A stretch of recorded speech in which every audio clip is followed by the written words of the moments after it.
So this is glass, but that is plastic. The rev limiter has been raised.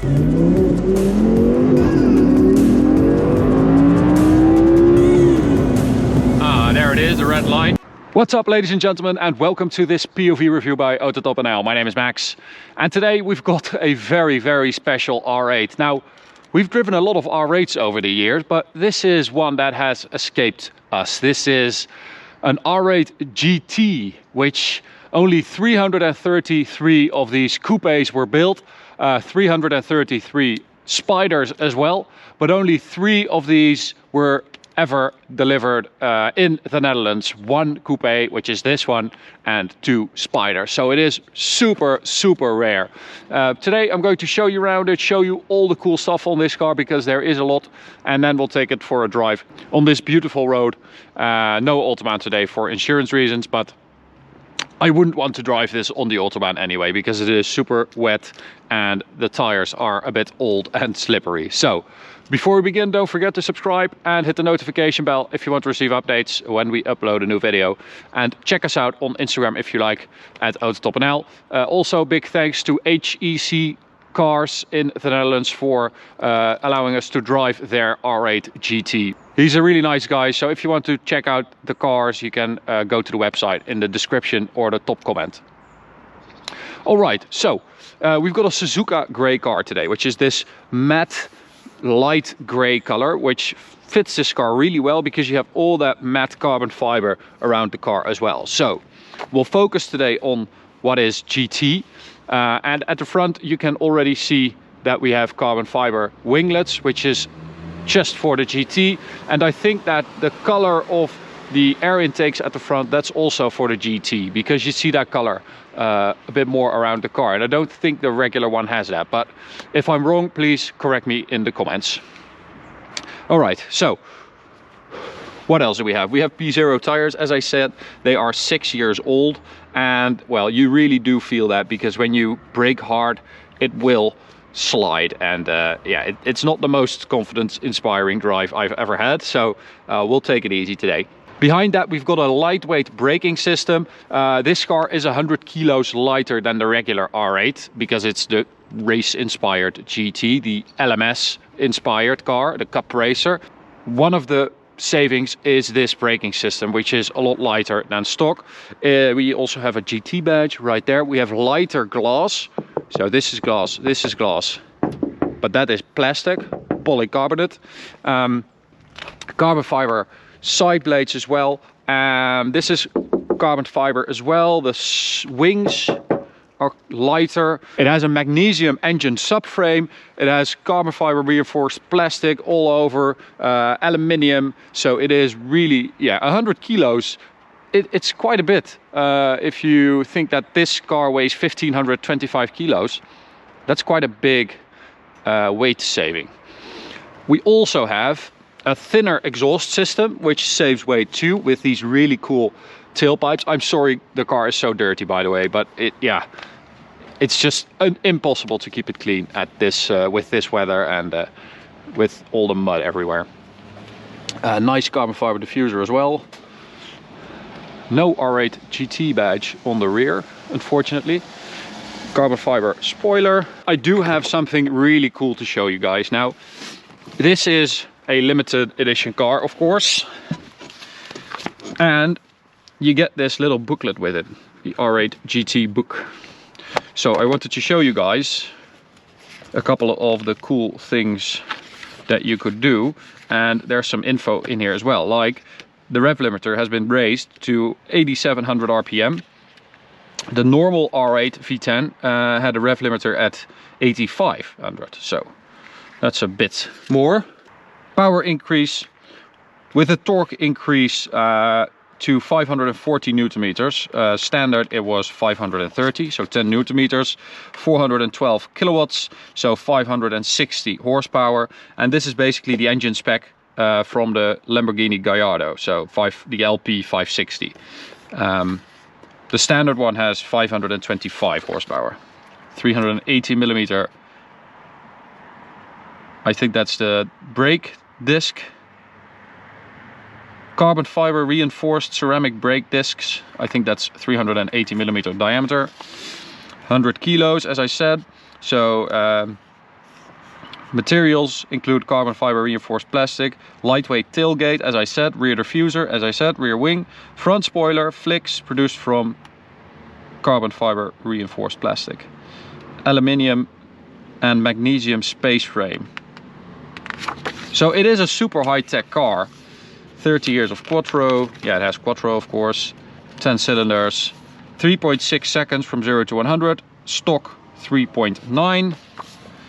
And the first limited edition sports car from Audi. Different colors, different wheels.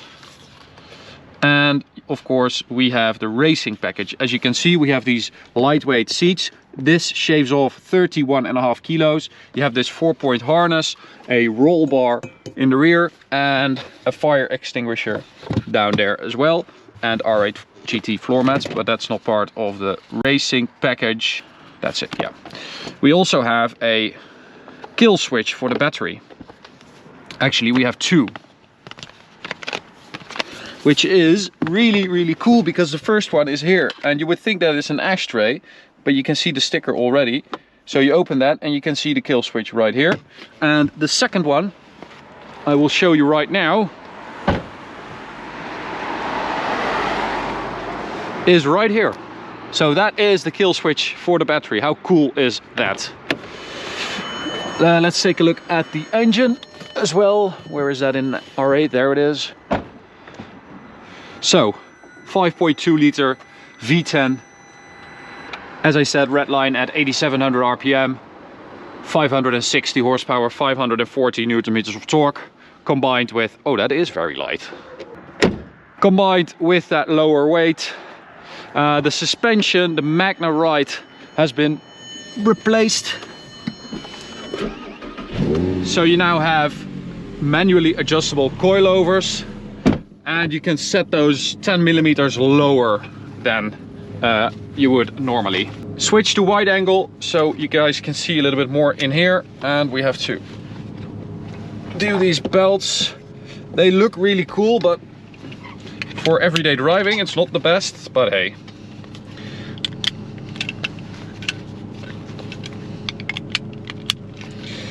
And on the interior, we also have this really cool carbon fiber center console with the handbrake in Alcantara in there. We have a beautiful gear lever, absolutely gorgeous, with that carbon fiber and aluminium.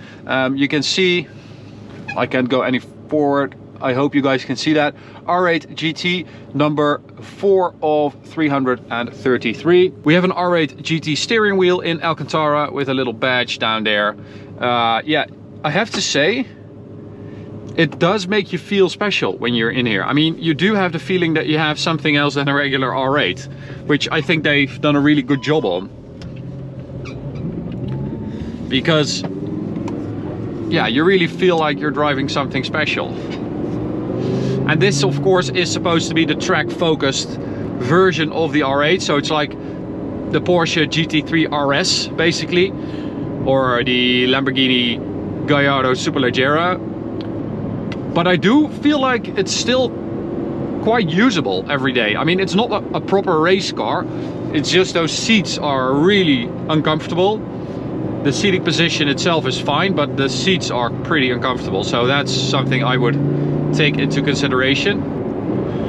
Now, handling wise, we've got a nice road here, but as I said, it is very wet and the tires are not great. Luckily we have quattro, but you can actually feel that when the R-tronic gearbox, when you shift gears, you can feel the balance being disrupted in the car, and it feels really sketchy.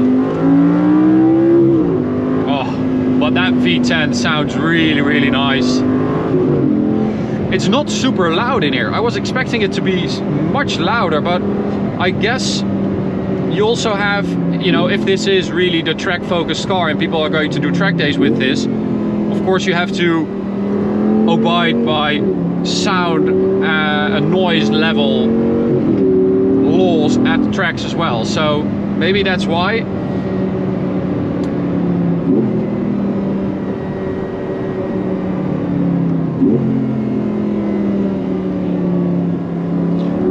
performance wise, oh, it's so nice that, you know, the last 3000 RPM are the best. It's just every time you pull it all the way through to that red line at 8700 RPM, that's when you have the most fun. And that's something we're going to see less and less of, but that doesn't matter. And when I say it doesn't matter, that's fine. It means that I die a little inside every time I drive a car like this, because I feel like it's never going to be as good as it once was, even though cars are much faster and better these days. I do feel like in the GT that, yeah, it might be, you know, it might be just my mind telling me this, but I do feel like I feel the way they've set up this car and the weight reduction. It feels it does feel a little bit more direct and agile than the last R8 V10 I drove. And of course the suspension is quite firm. It's quite stiff.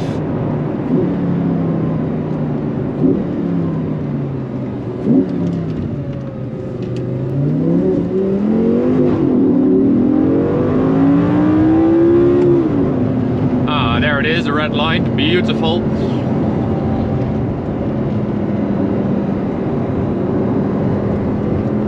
Now this car is for sale at HEC Cars, as I said, and it kind of blew my mind how cheap this car is, or not cheap, but I thought it would be much more expensive. So this car has done 15,000 kilometers, and right now it's for sale at 125,000, something like that. Ooh, very, very nice. So 125 grand for a car with a V10 that's this limited. It's like the track focus version of the R8 V10, limited to 333 pieces, and it's only 125 grand. So I think if you would buy this, it would be a really good investment, because I don't see the value of this car going anywhere but up. Oh man, what a joy to drive. The R-Tronic is, you know, a little bit, it's not that smooth, but it does add to the driving experience, because you get that nice kick in your back. For everyday driving, I think if you are used to it, you can adjust to it and it would be absolutely fine. The R8 GT only has this gearbox. There are no manuals, which is a shame, but of course for track use I would agree that this is the best setup.